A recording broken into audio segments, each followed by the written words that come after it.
Halo teman, selamat datang di channel yang satu ini. Hehehe, Eits, channel ini adalah berisi cerita tentang alur Donghua yang keren. Penasaran? Yuk segera langsung markiden, mari kita dengar. Tapi sebelum itu, jangan lupa like dan subscribe-nya ya. Battle Through to Heaven.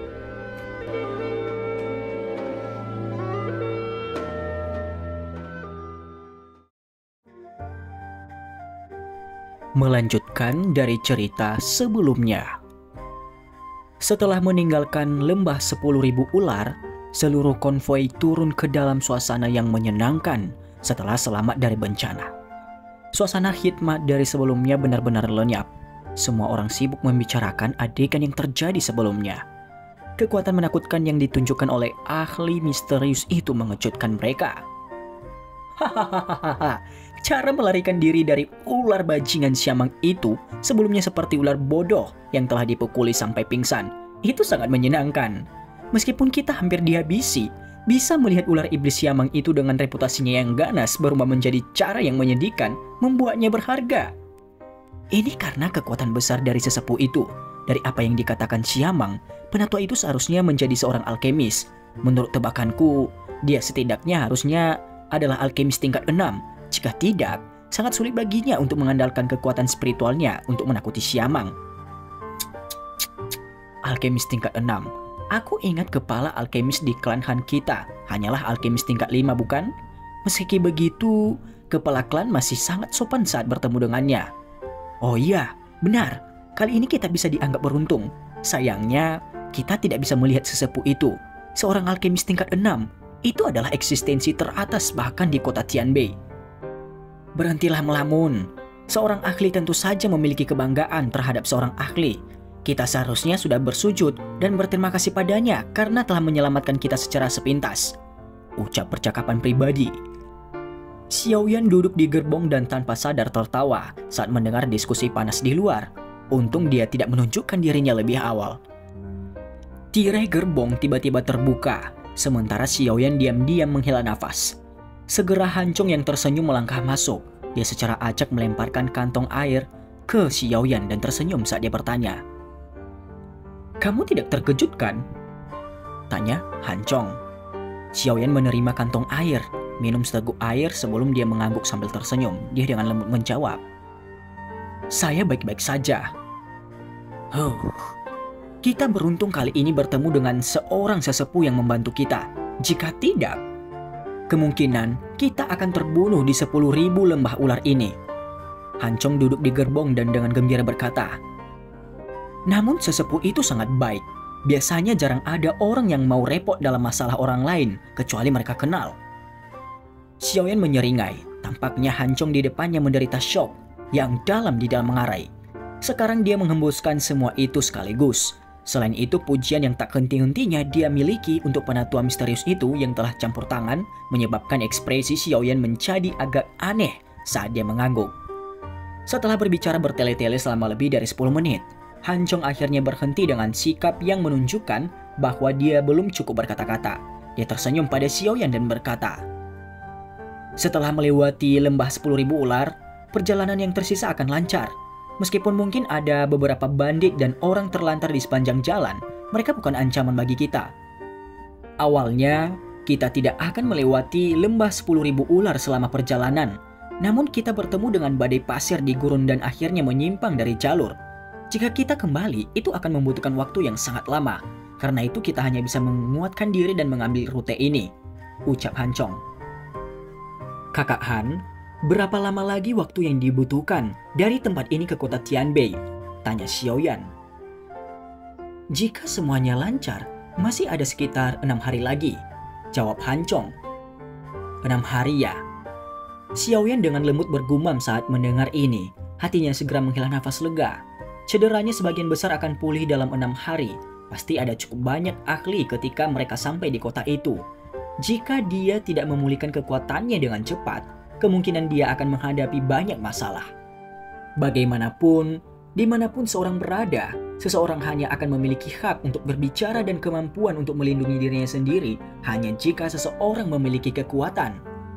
Xiaoyan berencana untuk mulai mengumpulkan informasi tentang Hall of Soul begitu dia mencapai kota Tianbei. Jika memungkinkan, dia akan menuju ke lembah api pembakaran dan mendapatkan 2 perubahan tersisa dari perubahan 3 api langit misterius. Begitu dia memiliki kedua perubahan ini, dia harus bisa bersaing dengan elit Douzong secara langsung, bahkan jika dia tidak menggunakan Angry Buddha Lotus Flame. Hanchong sama sekali tidak menyadari pikiran di dalam hati Xiaoyan. Karena itu, setelah mengobrol sejenak, dia menginstruksikan Xiaoyan untuk memulihkan diri dengan benar sebelum dia turun dari kereta. Konvoi itu mengikuti jalan utama dan menuju selatan, perlahan-lahan menuju kota Tianbei yang agak jauh. Karena semua orang sadar bahwa Xiaoyan terluka parah, jarang ada orang yang mengganggunya setelah Hanchong pergi. Ini memberinya waktu untuk memulihkan diri dengan tenang. Gerbong kereta juga berlanjut selama beberapa waktu sebelum perlahan-lahan berhenti. Xiaoyan membuka matanya di dalam gerbong. Dia melirik ke langit dan tahu bahwa konvoi itu akan mulai mendirikan kemah lagi. Bepergian pada malam hari di gurun ini cukup berbahaya dan akan sangat tidak efisien. Makanya, jarang ada orang yang melakukan perjalanan di malam hari. Setelah penyembuhan sore hari, rasa sakit yang hebat di dalam tubuh Xiaoyan sangat melemah. Dia bahkan bisa merasakan beberapa dauqi mengalir di dalam nadinya. Meski sangat kecil jika dibandingkan dengan masa lalu, kecepatan pemulihan lukanya membuatnya merasa cukup bahagia. Xiaoyan membuka tirai gerbong dan berjalan turun setelah gerbong itu berhenti. Dia tahu karakter Han Shu dan tidak ingin ditegur lagi olehnya. Begitu dia turun dari gerbong, Xiaoyan mengambil beberapa tiang tenda dan berjalan ke tempat tenda yang dipilih kelompok Hanchong. Namun, dia mengendus aroma tenang yang samar ditransmisikan di depannya setiap kali dia mengambil beberapa langkah ke depan. Dia segera berhenti mengangkat kepalanya dan menatap Han Shu di depan. Setelah itu dia tersenyum padanya dan mengangguk. Han Shu berdiri dengan cantik di atas beberapa pecahan batu. Matanya yang cantik menatap pria muda di depannya. Pakaian linennya yang kasar memberinya keistimewaan tambahan. Wajahnya dianggap cukup muda dan lembut, tetapi tidak bisa dianggap tampan. Meski begitu, itu wajah yang bisa terus dilihat orang. Dia sepertinya termasuk tipe pria yang tampak lebih menarik semakin lama memandangnya. Mata cantik Han Shu mengamati mata pihak lain hanya agar dia sedikit terkejut. Mata hitam pekat itu tidak menampakkan kegelisahan atau ketidakteraturan yang ditunjukkan orang lain saat mengawasinya. Semua yang terlihat di dalam diri mereka adalah sedikit senyum dan ketenangan. Mata itu seperti air dalam yang sulit membentuk riak sekecil apapun. Nona Han Shu, apakah ada sesuatu? Ketika mata cantik Han Shu menatap Xiaoyan, dia mulai tidak bisa menahan perhatiannya. Dia memimpin untuk membuka mulutnya dan bertanya sambil terkekeh. Alis Han Shu sedikit gemetar ketika dia mendengar ini. Dia segera mengulurkan tangannya dan perlahan meraih lengan Xiaoyan dengan tatapan tertegun di sekitar mereka. Ekspresi Xiaoyan tidak berubah sedikit pun saat dia merasakan dauqi memasuki tubuhnya. Sebuah pikiran melintas di benaknya dan dauqi di dalam tubuhnya segera tersebar ke pembuluh darahnya. Dauqi beredar satu putaran di sekitar tubuh Xiaoyan sebelum kembali tanpa daya.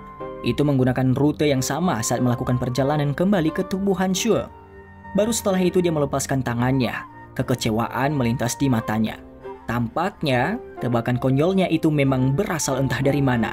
Saat ini satu-satunya hal yang dia temukan di dalam tubuh Xiaoyan adalah luka dalam yang sangat serius. Tidak apa. Han Shu menggelengkan kepalanya. Dia melihat ke tiang tenda yang dia bawa di pundaknya dan berkata, "Cedera dalam tubuhmu cukup serius. Anda tidak perlu bekerja.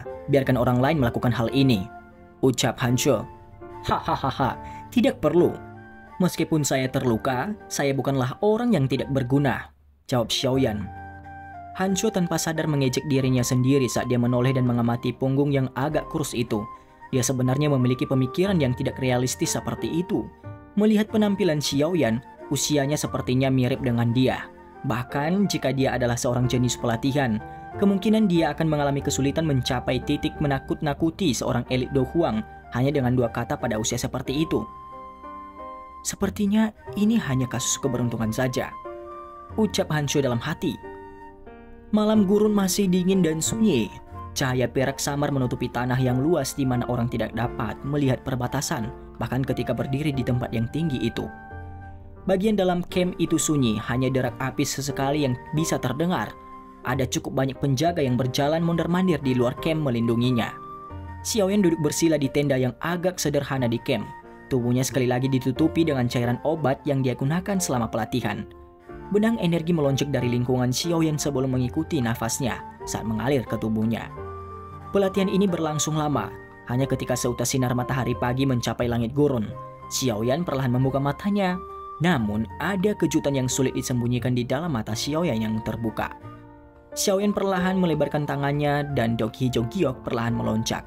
Saat tatapannya menatap tajam ke kelompok Daoqi ini, dia samar-samar bisa melihat energi berwarna perak samar yang tampaknya kekuatan spasial. Xiaoyan menghirup udara dalam-dalam. Kejutan berangsur-angsur muncul di matanya. Kekuatan spasial adalah kekuatan misterius yang dibutuhkan seseorang untuk mencapai kelas Douzong agar hampir tidak bisa dikendalikan. Sebelum mencapai kelas itu, bahkan seorang ahli di puncak kelas Douhuang tidak memiliki kualifikasi untuk mengendalikannya. Namun benang energi berwarna perak yang muncul dalam Daoqi Xiaoyan adalah kekuatan spasial asli. Kekuatan spasial ini tampaknya telah ditinggalkan ketika kekuatan spasial di dalam terowongan ruang angkasa dihancurkan. Setelah itu karena alasan tertentu tidak tersebar. Sebaliknya ini bergabung dengan Daoqi saya. Ini benar-benar kasus berkah karena bencana, ucap Xiaoyan dalam hati. Xiaoyan merenung sejenak sebelum bergumam pelan. Namun, terlepas dari apa alasannya, aku saat ini tampaknya memiliki sedikit kemampuan untuk mengontrol kekuatan spasial. Meskipun sangat lemah, saya benar-benar memilikinya. Sudut mulut Xiaoyan perlahan terangkat menjadi senyuman. Sebuah tangan terulur sebelum dia tiba-tiba mengepalkannya. Saat itu di kepal, ruang di depannya benar-benar membentuk sedikit distorsi. Setelah beberapa penyembuhan selama beberapa hari ini, kekuatan Xiaoyan telah pulih sekitar 70 hingga 80%. Luka yang dideritanya di dalam tubuhnya juga dengan cepat pulih di bawah efek ganda dari Daoqi dan pil obat. Melihat kemajuan ini, kemungkinan dia akan pulih lebih cepat dari yang dia duga. Tentu saja, meskipun kekuatannya pulih secara bertahap, Xiaoyan tidak mengungkapkannya. Dia menyukai orang-orang konvoi yang terus terang ini, dan dia tidak ingin membuat mereka merasa hormat padanya. Dia tidak ingin mereka menjadi jauh darinya setelah menambahkan sedikit hal lain ke dalam persahabatan yang telah mereka buat selama beberapa hari ini. Dengan kekuatan Xiaoyan saat ini, kemungkinan bahkan Han Shuo dalam konvoi akan kesulitan menemukannya jika dia memilih untuk menyembunyikan auranya. Selain itu karena kekuatan spasial kecil di dalam tubuhnya, bahkan beberapa ahli di puncak kelas Douhuang atau bahkan elit Douzong akan kesulitan mengidentifikasi kekuatan aslinya jika dia ingin menyembunyikannya. Bahkan tidak perlu membahas tentang kemampuan Han Shuo untuk melakukannya. Meskipun Xiaoyan berpikir bahwa dia telah menyembunyikannya dengan sempurna, dia menyadari bahwa sikap Han Shuo terhadapnya selama perjalanan beberapa hari ini tampaknya berubah. Setelah ini, dia menginstruksikan Han Chong. Tidak ada yang meminta Xiaoyan untuk melakukan pekerjaan manual dalam konvoi. Xiaoyan tertawa getir di dalam hatinya saat menghadapi perlakuan khusus seperti itu. Apakah naluri seorang wanita benar-benar menakutkan? Dia memiliki keyakinan mutlak bahwa dia tidak memperhatikan jejak apapun. Tetapi Han Shuo sepertinya merasakan sesuatu secara samar. Kadang-kadang keraguan samar dan pikiran yang dalam akan muncul di matanya saat dia melihat Xiaoyan. Selain itu, Han Shuo sering muncul di depan Xiaoyan ketika dia bebas dan mengobrol dengannya secara acak. Namun, isi obrolan itu diam-diam menanyakan tentang identitas dan latar belakang Xiaoyan. Tentu saja, dengan pengalaman yang diperoleh Xiaoyan selama bertahun-tahun, dia secara alami tidak akan mengungkapkan dirinya di depan gadis seperti dia. Balasan serius dan tidak jelas menyebabkan Han Shuo kembali dengan tangan kosong setiap kali dia bertanya kepada Xiaoyan. Setelah terus berusaha ke arah ini, dia merasa sangat marah tentang perasaan telah menabrak tumpukan kapas itu. Xiaoyan merasa tidak berdaya di hatinya saat menghadapi adegan ini. Dia hanya bisa mencoba yang terbaik untuk meningkatkan jarak antara Han Shuo dan dia untuk menghindari wanita sensitif ini menemukan sesuatu. Han Shuo sedang menyelidiki dan tidak yakin selama perjalanan. Ketika mereka mendirikan kemah pada hari kelima, seekor burung pembawa pesan dengan lambang klan Han terbang dari arah yang jauh dari kota Tianbei. Han Shuo menerima pesan burung pembawa pesan dari tangan seorang penjaga dan perlahan membukanya. Mata cantiknya perlahan berubah menjadi sedingin es. dan juga kemarahan bahkan melintas di matanya.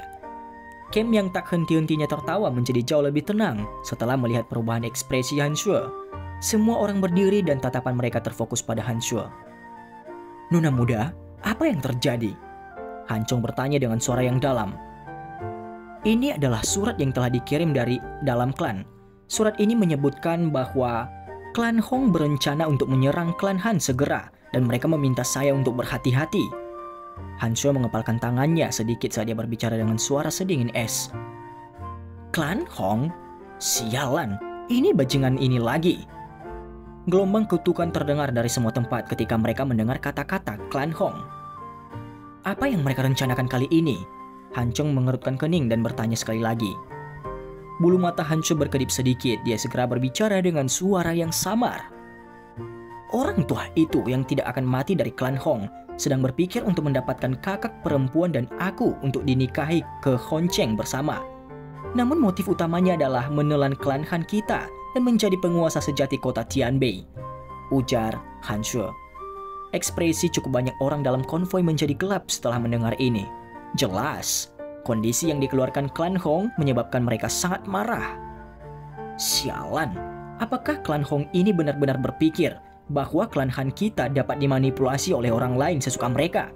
Mereka benar-benar berani membuat permintaan bajingan seperti ini, kata Han Chong dengan marah.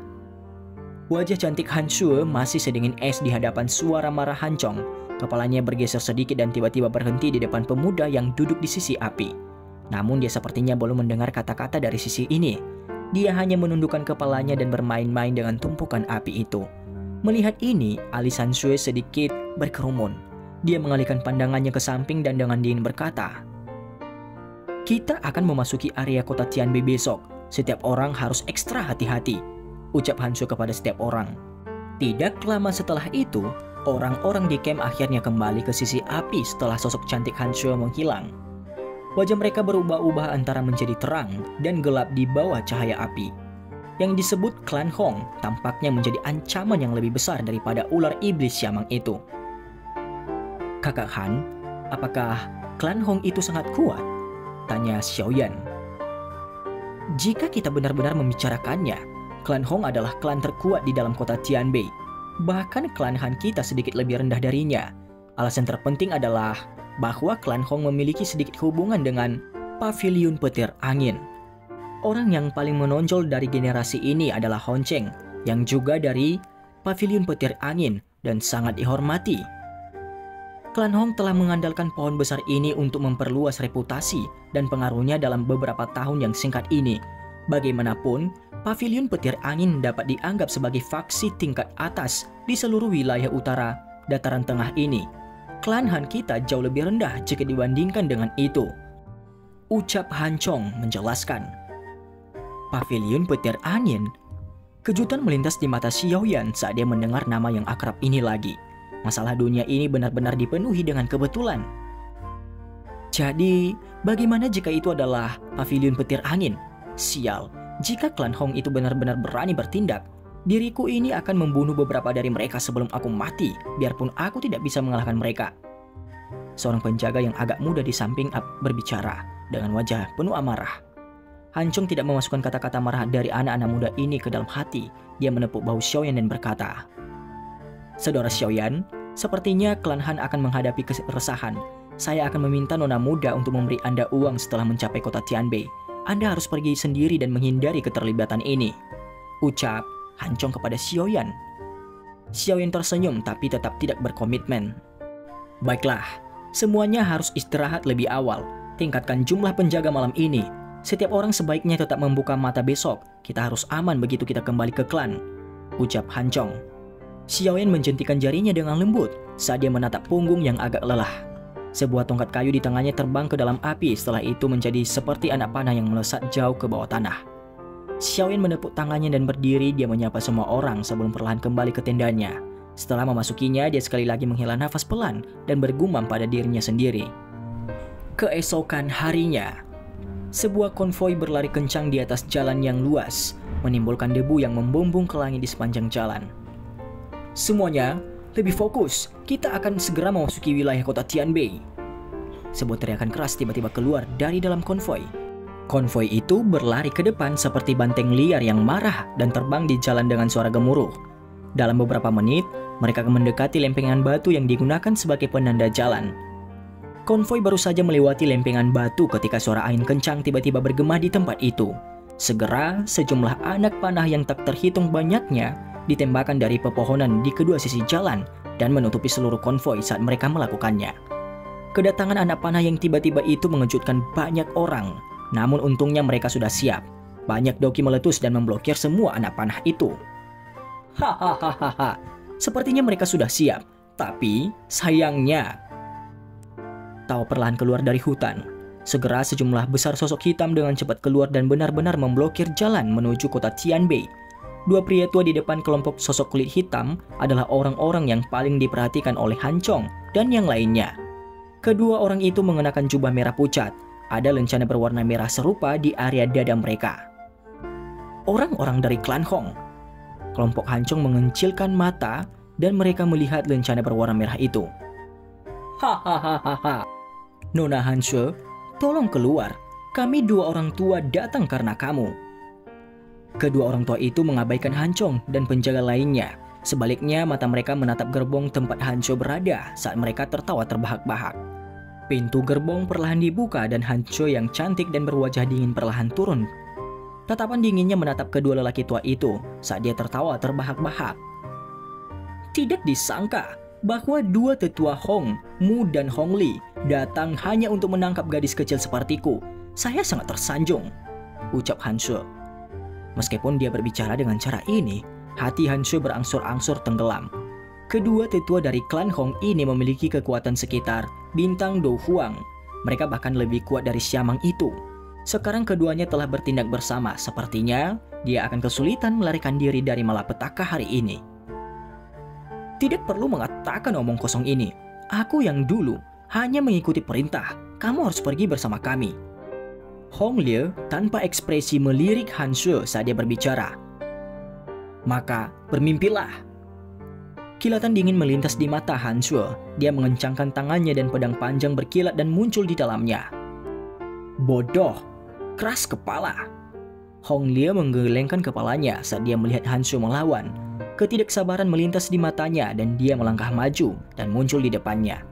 Dengan lambaian tangannya, angin panas dan kuat membawa aurat bertekanan memblokir semua jalan mundur Hanshue.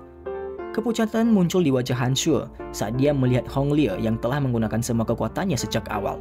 Dia segera mengetupkan gigi peraknya dan melemparkan telapak tangan ke depan. Boom! Kedua telapak tangan bersentuhan dan angin yang berhembus segera mengejutkan orang-orang di sekitarnya hingga mereka buru-buru melangkah mundur. Kamu bisa dianggap memiliki kemampuan untuk menerima satu telapak tangan dariku. Tidak heran Anda telah menarik perhatian tuan muda, ucap Hong Liu. Ekspresi sedih yang tragis muncul di wajah Hanshue saat dia merasakan serangan Hong Liu yang lebih ganas. Dia pada dasarnya tidak memiliki banyak modal untuk bersaing dengan seorang elit Do Huang. Angin sawit tiba-tiba datang, namun tepat sebelum mendarat di tubuh Hanshue, kekuatan tak terlihat tiba-tiba muncul lagi. Dengan keras itu dengan mudah menyelesaikan angin telapak tangan dari Hong Liu. Kekuatan yang tersisa juga mengguncangnya sampai dia mundur beberapa langkah berulang kali. Perubahan tak terduga yang tiba-tiba menyebabkan semua orang merasa tercengang. Hanshue tiba-tiba menoleh setelah dikejutkan. Matanya yang cantik terkunci pada gerbong tempat Xiaoyan berada. Menindas seseorang yang lebih muda hanya karena kamu sudah tua. Namun kamu sebenarnya bertindak sangat benar. Anda benar-benar telah berlatih sampai Anda memiliki kulit tebal di usia Anda, ucap suara itu. Suara tak berdaya juga perlahan terdengar saat semua orang tercengang. Namun kali ini suaranya jelas dan kuat. Itu bukan lagi nada tua dari terakhir kali. Dan cerita pun bersambung. Terima kasih telah mendengarkan. Mimin sampai akhir ya. Dan jangan lupa nantikan cerita selanjutnya.